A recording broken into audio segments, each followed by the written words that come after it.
For every action, there's an equal and opposite reaction. While Republicans, the traditional party of law and order, are picking a fight with the FBI, Democrats and some in the media are rushing to defend it.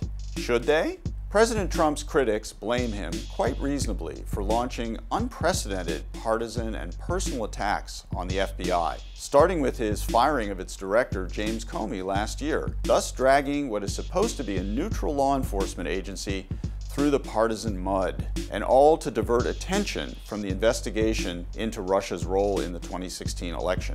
Many who are offended by what Trump is doing respond by saying, in effect, "How dare he attack the FBI?"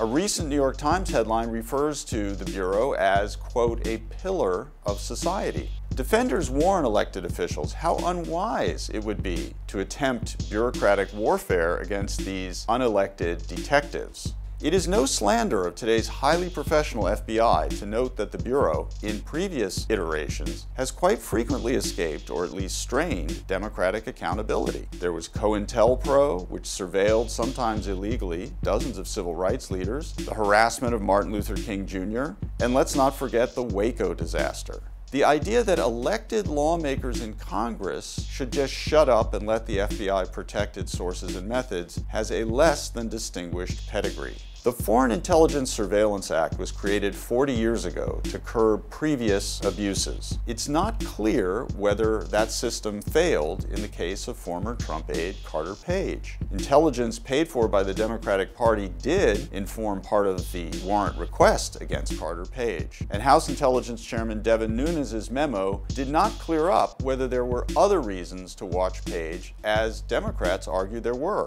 It is not inherently wrong to worry about such things, even if that might momentarily serve Trump's interest. At this point, probably the best solution would be to release the whole FISA application and let the public sort it out. President Trump is a radical. He respects nothing, and that includes the long-standing bipartisan consensus upon which the entire national security apparatus, FBI, CIA, NSA, has arisen over the last century. If that consensus were as robust as it used to be, Trump never would have been elected in the first place. This may be the first post-Cold War partisan struggle for control of the intelligence community.